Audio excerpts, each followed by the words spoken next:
subscribe sannan ku danna alamar kararrawa domin sanar da ku sabbin shirye-shiryenmu. Da a Legas ne aka sace 'yan makaranta, da yanzu sun hana gwamnati bacci saboda su kadai take tsoro, cewar Mansura Isa.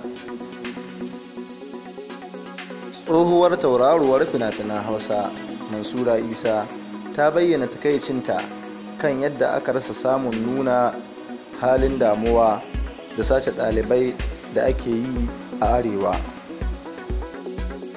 inda jarumar ta yi tambaya da cewa shin 'yan Legas ne kadai za su iya yakar gwamnatin Najeriya da kawo canji saboda su kadai take jin tsoro,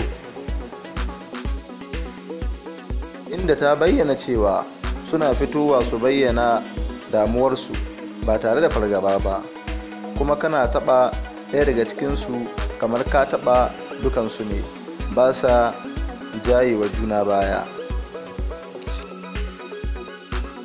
Ta ƙara da cewa babu munafurci, ba ƙyashi, ba baƙin ciki. Ta ce ana magana yanzu ko wani abu ne ya same ka, musulmi dan uwanka ne zai fara cewa Allah ƙara, kaɗan ma ya gani Allah ƙara mishi musiba. Ta ce da su ne aka sace yara a makaranta, ai da yanzu sun hana gwamnati bacci, da sun ta yayata abin a shafukan sada zumunta ta yadda ƙasar Amurka tuni za ta shiga maganar. Mansura ta bayyana cewa gaskiya tana cikin damuwa sosai kan wannan al'amari. Ta ƙara da cewa yanzu maganar ɗan fim ce kaɗai za ta sa a haɗa kai a ita ce ku ce a kanta.